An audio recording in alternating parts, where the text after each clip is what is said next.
বিশ্বে প্রথমবারের মতো হীরা দিয়ে তৈরি হলো ব্যাটারি। বিজ্ঞানী ও প্রকৌশলীদের দাবি, এই ব্যাটারি হাজার হাজার বছর ধরে ডিভাইসকে শক্তি দিতে সক্ষম।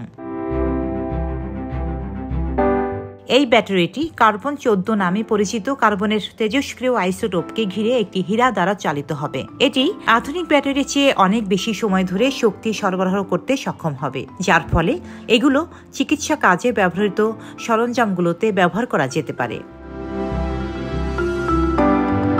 বিজ্ঞানীরা বলেছেন, দীর্ঘমেয়াদী এই শক্তির উৎস এটি, যা ক্রমাগত অল্প পরিমাণে শক্তি উৎপাদন করে যাবে। ব্যাটারি পরিবর্তন করা অসম্ভব এমন সব পরিস্থিতিতে এসব মাইক্রো পাওয়ার ধাঁচের ব্যাটারি হবে আদর্শ।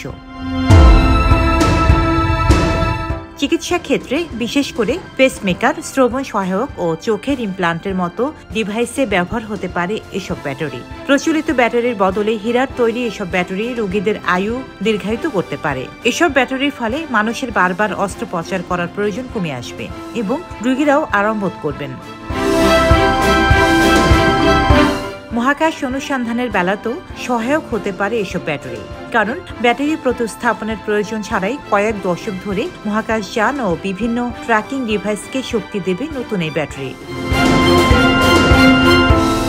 পৃথিবীতেও বিভিন্ন প্রতিকূল পরিবেশে ব্যবহার করা যেতে পারে এসব ব্যাটারিকে, যেমন গভীর সমুদ্রে অনুসন্ধান বা কোনো দূরবর্তী স্থান যেখানে মানুষের প্রবেশাধিকার সীমিত রয়েছে, এমন সব জায়গায়। হীরার তৈরি ব্যাটারির এই দীর্ঘ আয়ুর চাবিকাঠি হচ্ছে কার্বন 14। কার্বনের এই তেজস্ক্রিয় পদার্থটির হাফ লাইফ 5700 বছর। পদার্থটিকে নিরাপদে ব্যাটারির হীরার স্তরের মধ্যে বসানো হয়েছে, যা ব্যাটারিকে করে তুলেছে টেকসই ও নিরাপদ। ডেস্ক রিপোর্ট, সাম্প্রতিক দেশকাল।